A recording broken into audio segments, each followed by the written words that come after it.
Well, hey gang, how are you doing? Jonathan here for Tailhunter Sportfishing, and it's time once again for the Mexican Minute La Paz video fishing report, coming to you from La Paz, Baja, Mexico, and covering all of the fishing action for our Tailhunter Sportfishing fleet for the dates of the 10th of August until the 17th of August 2022. Wherever you are, hope you're doing well. Thank you so much for checking in. Thanks for spending time with us, and please do us a big favor. Don't forget to give us a thumbs up, a like, and don't forget to subscribe. Okay, let's talk about what happened this last week. I got to tell you, it was another solid week of Dorado. 99% of all the fish we're catching are Dorado. Not that we're not, or that there aren't other fish available, but the Dorado are so numerous right now. This is the summer bite we've been waiting for. It's been going on now for almost a month after waiting so long during the La Nina months earlier in the year when everything was cold, everything was cooler, there was a lot of wind blowing, the waters were turned over, it was hard to get bait. Well, we are definitely in a summer bite finally, and it's been pretty steady overall. The last couple of weeks we've seen some really nice Dorado for both our Las Arenas tailhunter fleet and our La Paz tailhunter fleet, where there are some days where you hit that right spot and folks are coming back by noon. They're having lunch on the beach well before the normal returning hours, and they're just stacked with Dorado. They're telling me, listen, we hit that spot and boom, 2, 3, 4 rods going off at the same time. Lots of fun, fish all over the place, fish shooting under the boat, fish going under the motor. You've got to go over and under each other. Just a hilariously fun, good time, especially for a lot of folks that are here for the first time, a lot of folks that are maybe fishing on the ocean for the first time, certainly a lot of folks that have never caught or been in a Dorado bite like the kind we're having. A lot of fish are getting released. I'd probably say maybe 50-60% of all the fish they're hooking are released either because there's too many and we just want to keep certain ones and we want to stay within the limits, or folks are telling me that there's a lot of smaller fish out there. We call those one taco Dorado, and sometimes they do get in the box, and I'm sure the fillets are about 10 inches long, so we do call those one Dorado or one taco Dorado. But there are some bigger fish, some 20-30 pounders still out there. Some big bulls are often just hovering on the perimeter of where the smaller schoolie fish are feeding, and you get a bait in the water and you're trying to get it away from the smaller fish that are slashing in there, and you're just trying to wait for that big boy to come and gulp it, but it doesn't always happen. But yes, there are some bigger fish out there.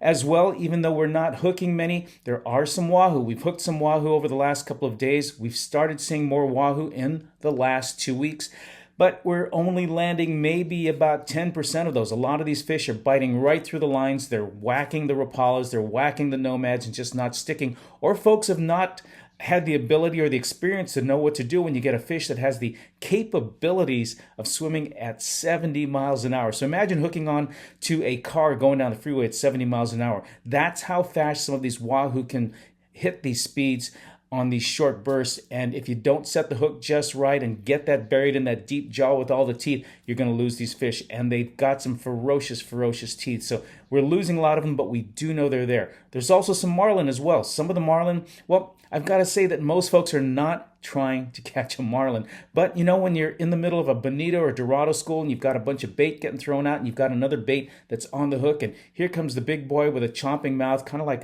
a Pac-Man going through, and he's eating the bait, he's eating the bonito, he's eating the small Dorado, and he gets the one with the hook, and suddenly, wow, you've suddenly on light tackle got a marlin hooked up, and so we are catching some smaller striped marlin. The larger ones are getting off, not going to last too long when you've got light tackle and a small hook on a big marlin, but it's exciting fishing.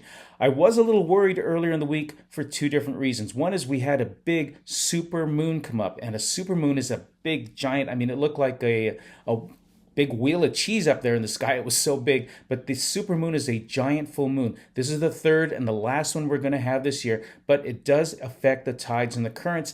And if you get some other variables worked in there, I'm just not sure how that's going to affect the fishing bite. Normally it's not a big deal, but when you've got a supermoon and you've got some other things happening, like maybe some winds and things like that, especially when the bite's going so well, I just don't know how it's going to affect things. But overall, it did not have a big effect on the bite. I did notice that it seemed like we were getting a lot more smaller fish, and it seemed like we had to work a little harder to find the fish. But overall, everyone's still coming back with limits or near limits of Dorado. Other fish we're catching, we're still getting some, like I said, some marlin. There's some bonito around. There's actually some big bonito around. Jack crevalle. There's still some rooster fish. Not the big boys that we had earlier in the year, but some nice legitimate 20 to 40 pound fish. I did have a couple guys who brought their light tackle, their little spinning rods, and over at Muertos Bay, there's a whole bunch of these little, I don't know, less than 1 pound fish, kind of like fishing for trout, and they say they can be on those fish all day long and catch and release as long as these fish will bite, and that's a lot of fun on a light spinning rod. Other fish we're catching, well, no tuna yet. Like I did say, there are some Dorado.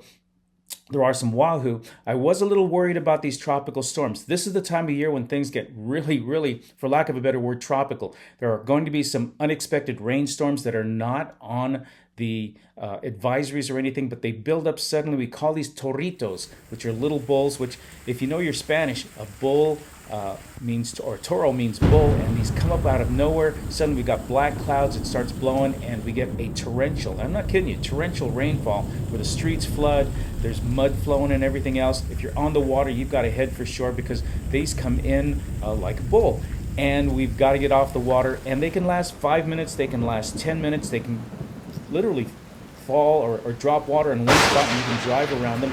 But most of these are hitting in the afternoon. Everyone's already back. We're cleaning fish. Everyone's enjoying happy hour. They're eating their nachos. And here comes the thunderstorm with lightning and thunder and a lot of rain. And if we get it for a long enough period, I do worry about the fact that there's going to be a lot of runoff into the ocean, or it does create some winds that turn over the water. So I do worry about that. This is the time of year when that happens. So expect possibly a little bit of rain in the afternoons if you're coming down the next couple of weeks or months. But overall, it is not affecting fishing. Anyway, take a look at the fishing gallery for this week. A lot of great fish to show you. Thank you for checking in. This is Jonathan for the Mexican Minute, and that's going to do it for this week. We'll catch up to you next week. God bless. Thanks for taking the time to spend with us.